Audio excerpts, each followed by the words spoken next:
जी ठीक। अच्छा बाकी साहब ये फरमाइएगा, एक तो जो मुतालबा किया जा रहा है अमेरिका की तरफ से वो रजीम चेंज का है कि आप ईरान के अंदर रजीम चेंज करते हैं, दोबारा पुराना सिस्टम ले आएँ वापस तो मामला ठीक हो सकते हैं। दूसरा ये कि अपना न्यूक्लियर कैपेबिलिटी जो है उसको सरेंडर कर दें, रोल बैक कर दें। तो रजीम चेंज का कोई इम्कान है वैसे ईरान के अंदर? रजीम चेंज का मेरा ख्याल अभी तक क्लियरली अमेरिका ने बताया नहीं है। असैसिनेट करने का धमकी दिया हुआ है सुप्रीम लीडर साहब को, लेकिन अभी तक रजीम चेंज की कोई क्लियर बात अमेरिका की तरफ से नहीं आई। लेकिन ये देखें कि ईरान में अगर रजीम चेंज होना ही था तो अभी तक होना चाहिए था। एक रात के अंदर आप उनकी आर्मी, उनकी IRGC और 10 कमांडर्स को असैसिनेट करते हैं और अभी तक तकरीबन 300 के करीब शहादतें हुई है, वो भी तकरीबन असैसिनेटेड टारगेट्स हैं।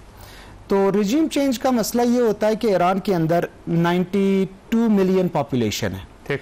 इसमें से 35% तो IRGC के लोग हैं, ठीक है। IRGC के पास हथियार भी है और पैसा भी है, ठीक है। और ये बहुत सारे कंपनीज के मालिक, स्टेट विद इन स्टेट है, स्टेट विद इन स्टेट है। तो अगर आप रजीम को चेंज करना चाहें, इसका मतलब ये कि आप 35% ऑफ द पॉपुलेशन को एनिलिएट करें, उनको खत्म कर दें।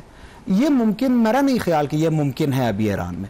और इस हालिया दौरान में जंग से पहले शायद ईरानी कुछ बगावतें भी थी, वहाँ पे नाराजगियाँ थी, जाहिर की बात है, सैंक्शंस इख्तलाफात भी थे। लेकिन अब सारे इस जंग का एक फ़ायदा ईरानियों को ये भी हुआ है कि ये सब एक प्लेटफॉर्म पे खामनेई साहब के पीछे खड़े हैं।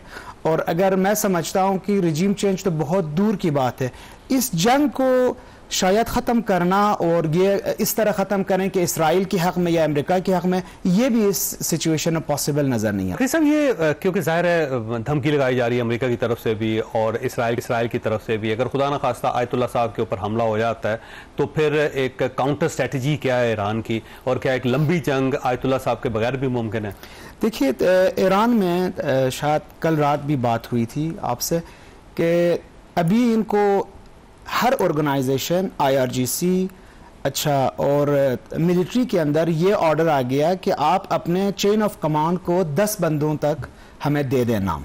इसका मतलब ये कि हर ऑर्गेनाइजेशन के अंदर वो शहादतें लेने को रेडी है और वो ये भी सोच रहे हैं कि अगर हमारे 10 लोग शहीद होते हैं तो उसके बाद भी हमारे पास लोग होंगे।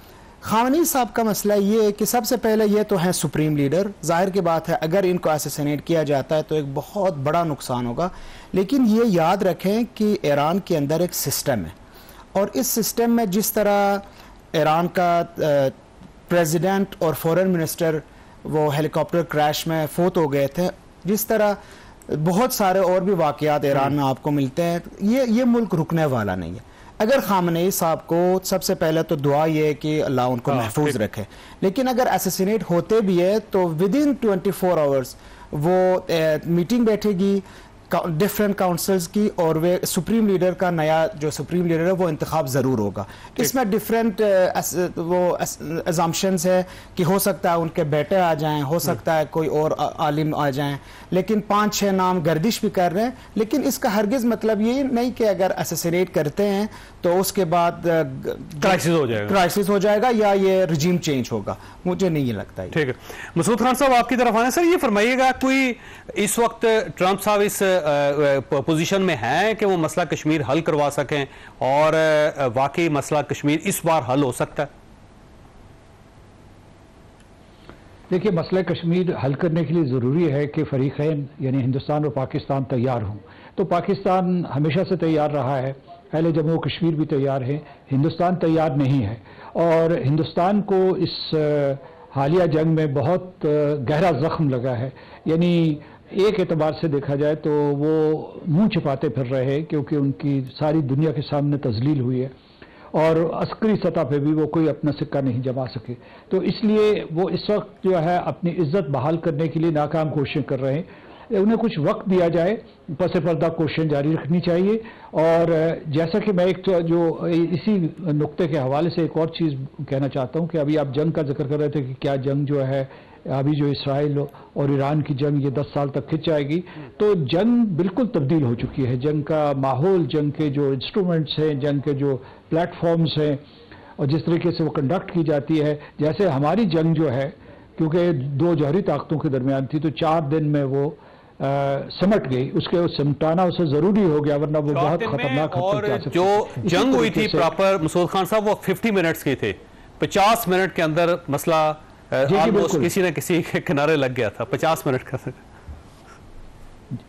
जी मैं वो इसलिए ये कह रहा हूँ कि ये जो ईरान भी जो है अगरचे जौहरी ताकत नहीं है, लेकिन उसके पास यूरेनियम की अफसूदगी मौजूद है, और जो इसराइल है वो एक मुसल्लमा, यानी उसने गैर एलानिया तौर पर लेकिन मुसल्लमा एक जौहरी रियासत है, तो और जौहरी तनसीबात को निशाना बनाया जा रहा है। जो 2 तनसीबात का जिक्र किया गया, नतंज का और फर्दो का, तो उसके लिए ये बहुत क़यास आराई की जा रही है कि क्या उसके लिए बंकर बस्टर्स इस्तेमाल किए जाएंगे।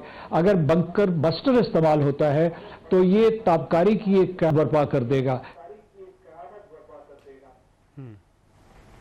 बिल्कुल ज़ाहिर है उसका नुकसान होगा पूरे खिते को।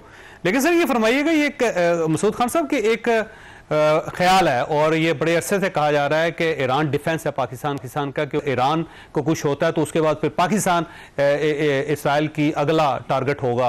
तो ये बात किस हद तक दुरुस्त है? कहीं ऐसा ना हो कि उसके बाद ज़ाहिर है एक मुस्लिम वर्ल्ड है, एक मुस्लिम कंट्री है जिसके पास न्यूक्लियर पावर है, तो इसराइल उसे कबूल तो नहीं करेगा फिर?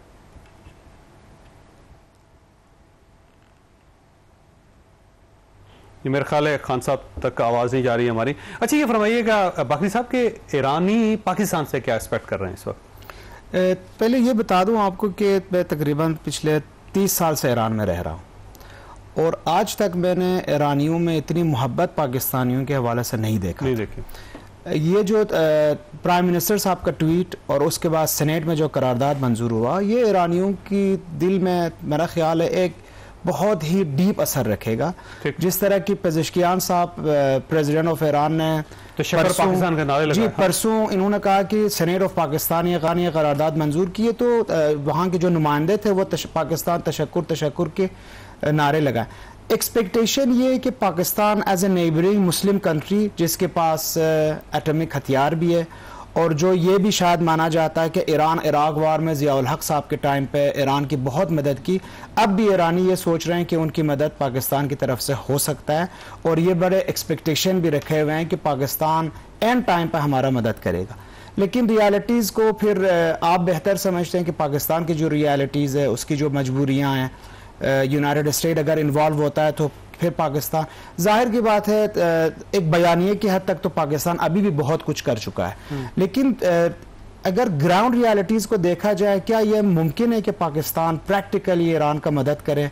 फिलहाल देखें बड़ा मुल्क ही कर सकता है, कोई चाइना कर सकता है, रशिया कर सकता है, अमेरिका तो नहीं करेगा, यूरोप का कोई मुल्क कर सकता है जिसके पास मिसाइल्स हैं, जिसके पास बारूद है, जिसके पास हथियार है, जिसके पास डिफेंस सिस्टम है।